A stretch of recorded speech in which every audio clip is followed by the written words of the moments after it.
주님이 당신을 축복하고 사랑해 주님이 함께 하시네 은혜의 주님이 당신을 축복하고 사랑해 주님이 함께 하시네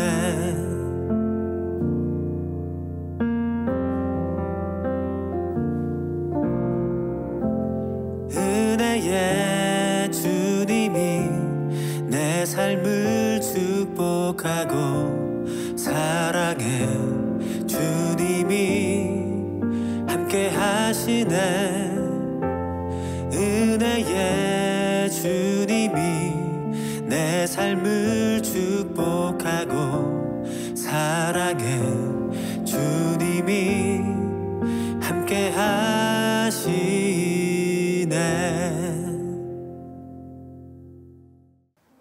하나님의 사랑으로 따끈한 주한 온돌방에 오신 여러분을 환영합니다. 네, 목사님은 스스로 생각하기에 효자 같으세요? 효자요? 네.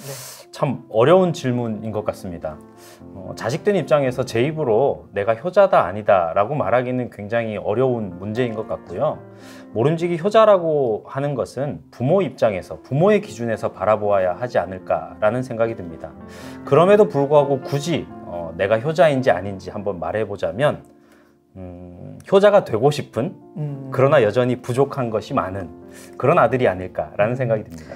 네, 우리는 누군가의 부모이기도 하지만 또 누군가의 자녀이기도 하잖아요. 그런데 한편으로는 하나님의 자녀된 우리로서 하나님 아버지에게 효자이고 싶다라는 생각이 들더라고요. 네, 어버이 주일을 맞아서 묵상하신 이 목사님의 말씀이 굉장히 은혜롭습니다. 오늘 말씀에서도 아버지와 아들의 이야기가 나왔었죠. 네, 맞습니다. 두 아들과 아버지 비유 이야기를 해주셨습니다. 네, 그런데 오늘 이 말씀을 잘 이해하려면 이 말씀 앞에 있는 성서적인 전체적인 배경을 이해를 할 수 있어야 합니다. 우리가 잘 알고 있는 성전 정화 사건, 그 성전 정화 사건이 일어난 바로 직후에 이 이야기가 등장하고 있는데요. 어느 날 예수님께서 성전에 가셨죠. 그랬는데 이 거룩하게 예배를 드려야 할 성전에 장사꾼들이 생겨나기 시작한 겁니다. 네. 하나님께 거룩하게 예배 드려야 할 이 장소가 바로 장터가 되어버리고 만 것이죠. 네, 예수님의 거룩한 분노가 저도 이해가 됩니다. 그런데 그때 한 가지 사건이 더 일어났었죠. 네, 성전 정화를 이렇게 시작하시자마자 지금까지 장사꾼들에게 뇌물을 받으면서 이 일을 묵인하고 있었던 제사장들이 갑자기 화를 내면서 들고 일어납니다. 그래서 예수님께 다가가 말을 합니다. 다짜고짜 따진 것이죠. 당신이 무슨 권위로 이러한 일을 하느냐? 그때 예수님은 이렇게 대답하십니다. 조금 뜬금없는데요. 요한의 세례가 하늘에서부터냐 아니면 사람으로부터냐 라고 따지시죠. 와, 이거를 알고 들으면 정말 사이다 같이 속이 시원해지는 대답인데요. 요한의 세례가 하늘로부터라고 말한다면 사람들이 왜 그를 믿지 않느냐 할 것이었고, 또 사람으로부터다 하면 그 당시 대단했던 선지자 세례 요한을 부정하게 되는 말이었으니까요. 네, 그래서 제사장들은 이 질문에 모른다 라고 대답을 하고 맙니다. 그리고 바로 이어서 예수님께서 두 아들 비유의 이야기를 우리에게 들려주시는데요. 말씀을 한번 들어볼까요?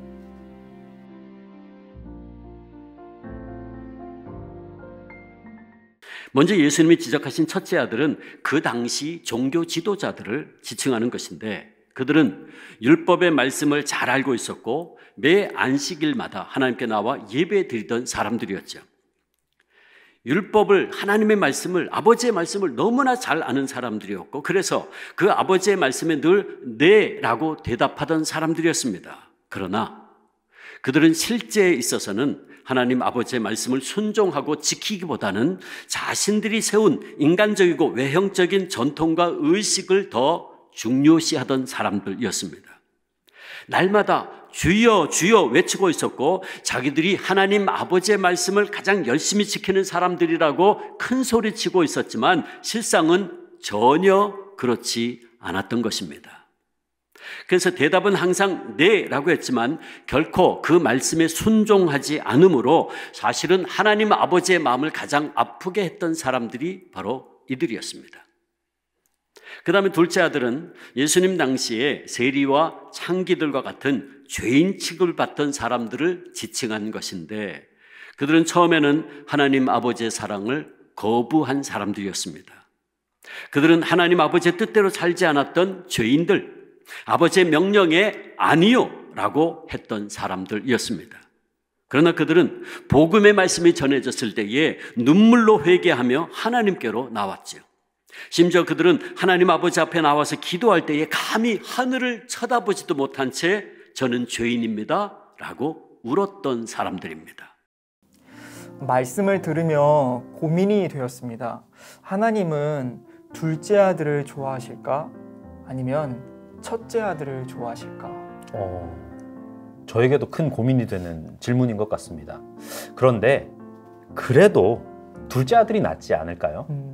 아니요 라고 말하기는 했지만 결국에는 뉘우치고 다시 아버지의 뜻을 따라서 포도원으로 갔으니까 말이죠. 네, 그런 것 같습니다. 그런데 지난주 말씀에서는 한 차원 더 높은 정말 하나님의 마음을 기쁘시게 할 자녀에 대해서도 말씀해 주셨죠? 네, 맞습니다.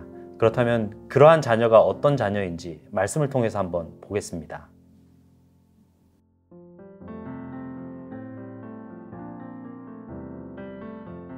그렇다면 가장 좋은 것은 무엇이었을까요? 그래서 정말 아버지의 마음을 기쁘게 하는 자녀는 누구일까요? 그는 바로 예라고 대답하고 대답한 대로 순종하는 자녀입니다.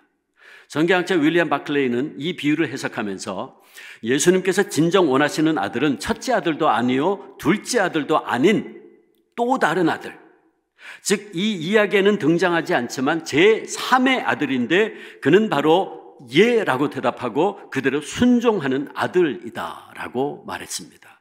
그는 이렇게 말합니다. 이 비유 속에 나오는 두 아들은 모두 그들의 아버지의 마음을 상하게 하였다. 아버지에게 참으로 기쁨을 주는 아들은 자진하여 아버지의 말씀을 듣고 기쁘게 아버지의 말씀에 순종하는 아들이다. 그렇습니다. 주님께서 이 비유를 통해 말씀하신 진정한 의도는 바로 이런 순종하는 자녀야말로 아버지를 기쁘시게 한다 하는 것입니다. 그러므로 사랑하는 성도 여러분, 오늘 어버이 주일을 맞이해서 이제부터 우리가 순종하는 자녀와 관련해서 생각해야 할 아주 소중한 주제가 하나 있어요. 그것은 바로 하나님 아버지의 대리자인 부모님께 대한 우리의 순종과 공경에 대한 것입니다. 고 이중표 목사님이 이런 얘기를 했어요. 제가 여러분 이 얘기를 소개한 적이 있습니다. 그는 이렇게 말합니다. 어버이는 세상에 있는 하나님의 대리자로서 전능하신 하나님의 창조의 대리자이며 생명 수여의 대리자이다 그랬어요. 하나님께서는 우리의 부모님들을 통해서 저와 여러분을 창조하셨고 부모님들을 통해서 천하보다 귀한 생명을 선물로 주셨습니다. 그러기에 부모님들은 하나님의 창조 사역의 대리자인 것이죠. 그리고 우리의 부족함과 불순종에도 불구하고 여전히 우리를 사랑해 주시는 우리 부모님들의 사랑을 통해서 우리는 우리를 끝까지 사랑하시는 하나님 아버지의 사랑을 경험하고 알게 되기에 부모님은 사랑의 하나님의 대리자이기도 합니다. 네, 대답도 순종, 그리고 행동도 순종. 이것이 정말 하나님의 마음을 기쁘시게 해드리는 자녀의 모습인 것 같습니다. 네, 그렇습니다. 그리고 하나님 앞에서 이렇게 순종하는 자녀임과 동시에 하나님의 대리자이신 부모님께 순종하라는 말씀도 해주셨습니다. 네, 부모님께도 순종해야죠. 그런데 삶을 돌이켜보면 왜 어린 시절에는 그렇게 부모님의 말씀에 반항하고 싶었는지 모르겠습니다. 지금 와서 생각해보면 그냥 부모님의 마음을 알고 또 순종하면서 그저 나아가면 되었던 건데 옛날이 후회도 되기도 하고요. 또 조금 더 잘했으면 어땠을까라는 생각도 듭니다. 그러니까요. 저도 부모님 속 참 많이 썩였었는데요. 이제부터라도 하나님의 대리자이신 부모님의 마음을 잘 알아서 순종하는 삶을 살았으면 하는 생각이 들었습니다. 이 부분에 대해서도 위임 목사님께서 한 번 더 짚어주셨는데요. 영상을 통해 확인하시겠습니다.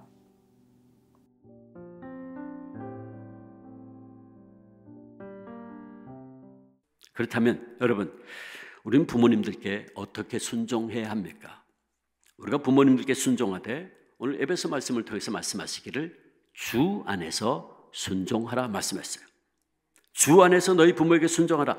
이 말씀이 무슨 뜻이냐 하면 주님께 하듯이 부모에게 순종하라 하는 말씀이에요. 왜냐하면 우리는 하나님 아버지께 언제나 순종해야 하는데 하나님 아버지께서 당신의 대리인으로 부모님들을 우리에게 주셨기 때문에 우리가 부모님들께 순종하되 주님께 하듯이 순종해야 하는 것입니다. 그래서 종교개혁가 마틴 루터도 이런 말을 했어요.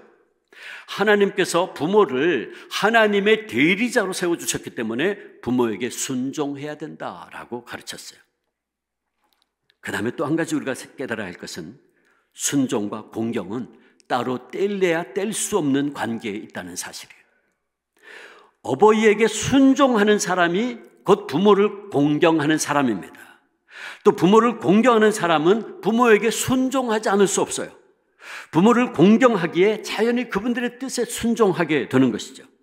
이렇게 우리가 부모님을 우리의 삶에 있어서 가장 소중한 분들로서 최고의 가치를 두어야 하는 것은 부모님을 공경함이 궁극적으로는 하나님을 공경하는 일과 관련되기 때문에 그렇습니다. 부모님을 잘 섬기고 그분들을 소중히 여길 줄 아는 사람이 하나님도 잘 섬길 수 있습니다. 사도 요한의 말씀처럼 보이는 부모님을 소중히 여기지 않고 그분들의 말씀을 무겁게 여기지 않는 사람들이 보이지 않는 하나님을 경외한다? 어불성설이죠. 그러므로 우리가 진정 우리의 부모님들을 공경하려면 우리는 그분들을 하나님 다음으로 우리의 삶에 있어서 가장 가치 있는 분으로 소중한 분으로 섬겨야 되는 거예요. 그리고 그 마음을 가지고 그분들의 말을 무겁게 여기고 순종해야 됩니다. 이것이 바로 부모 공경의 자세이고 신앙인들의 올바른 효의 자세입니다. 귀한 말씀이었습니다. 순종과 공경은 뗄 수 없다. 그러니까 어버이에게 순종하는 사람이 부모님을 공경하는 사람이다. 네, 맞습니다. 그리고 눈에 보이는 부모님을 공경하지 않으면서 하나님을 경외한다는 것은 어불성설이다라는 이 말씀도 참 마음에 와닿았습니다. 신앙인이라고 하면서 하나님만 섬기고 부모님은 돌보지 않는다면 그것은 올바른 신앙인으로서의 자세가 아니라는 말씀도 주셨습니다. 네, 그러면 이제 마지막 권면의 말씀을 다시 한 번 더 들어보면서 우리 온돌방 시간을 마무리해 보려고 합니다.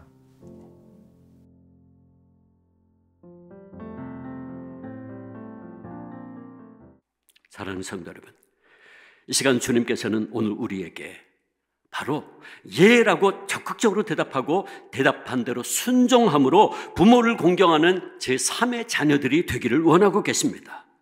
변함없으신 하나님 말씀은 오늘도 우리에게 이렇게 말씀하세요. 네 부모에게 순종하고 그분들을 공경하라고 말이죠. 하나님의 대리자인 우리의 부모님들을 언어하라고 말이죠. 그분들의 말을 무게 있고 가치 있게 받아들여서 그 말씀에 순종하여 그분들을 높여드리라. 이것이 너희들이 해야 할 효다. 하나님은 그렇게 말씀하셔요. 바라기는 우리 주 안에 모든 자녀된 이들이 부모님께 주 안에서 말과 행동으로 순종함으로 그분들을 공경해서 결과적으로 하나님 아버지를 진정 기쁘시게 하는 제3의 자녀들 되어서 그래서 효를 다하는 믿음의 자녀들에게 약속된 복을 누리고 전하는 축복의 통로들 되시기를 주님의 이름으로 축원합니다. 축원합니다. 오늘도 이번 주 주신 말씀으로 외워볼 한 문장, 바로 내 부모에게 순종하고 그분들을 공경하라. 내 부모에게 순종하고 그분들을 공경하라. 아멘. 그렇게 사는 이번 한 주 또 우리의 평생이 되기를 소망합니다. 우리 주한교회 성도님들도 부모님을 공경하고 하나님께 순종함으로 제3의 자녀가 되어서 믿음의 자녀들에게 약속해 주신 복을 풍성히 받아 누리는 축복의 통로가 되시기를 소망합니다. 아멘. 기도하겠습니다. 하나님 아버지, 하나님의 대리자로서 보내주신 부모님을 잘 섬기고 순종하고 공경하는 자녀 되게 하옵소서. 주께 하듯 부모님을 섬기며 사랑하는 자녀 되게 하여 주시옵소서.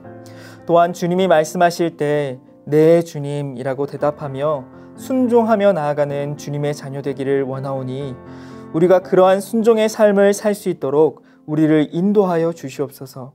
하나님 아버지를 기쁘시게 하는 제3의 자녀가 되어 주님이 주실 약속된 복을 누리는 인생 되기를 원합니다.